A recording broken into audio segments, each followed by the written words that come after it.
বিশ্রামগঞ্জ বাজারের মোটর স্ট্যান্ডে আজ বিজেপি সিপাহীজলা আয়োজিত বিহার বিজয় সমাবেশ অনুষ্ঠিত হয়। এই সমাবেশে বিভিন্ন রাজনৈতিক দল ছেড়ে 52 পরিবারের 201 জন ভোটার ভারতীয় জনতা পার্টিতে যোগদান করেন।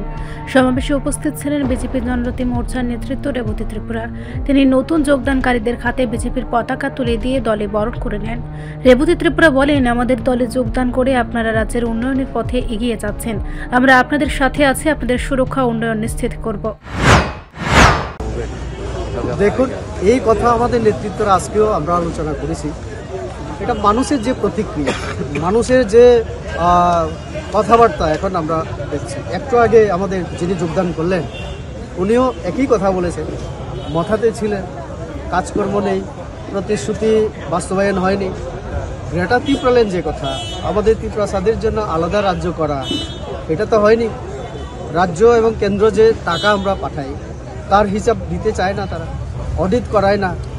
আর রাবার যে স্মোক হাউস, জনজাতিরা যারা রাবার চাষি, তাদের এই যে রাবার উৎপাদন হয়, সিড হয় এবং সেটা বিক্রি করলে কম টাকা মূল্য পাওয়া যায়।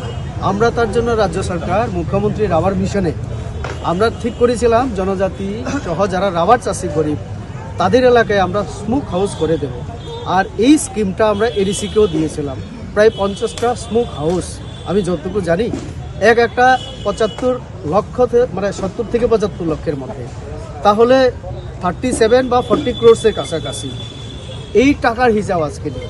আমি কয়েকদিন আগে খোয়াই আমি গিয়েছিলাম, আমার কাছে খবর ছিল যে সেখানে প্রায় 8-10টা স্মোক হাউস করার কথা।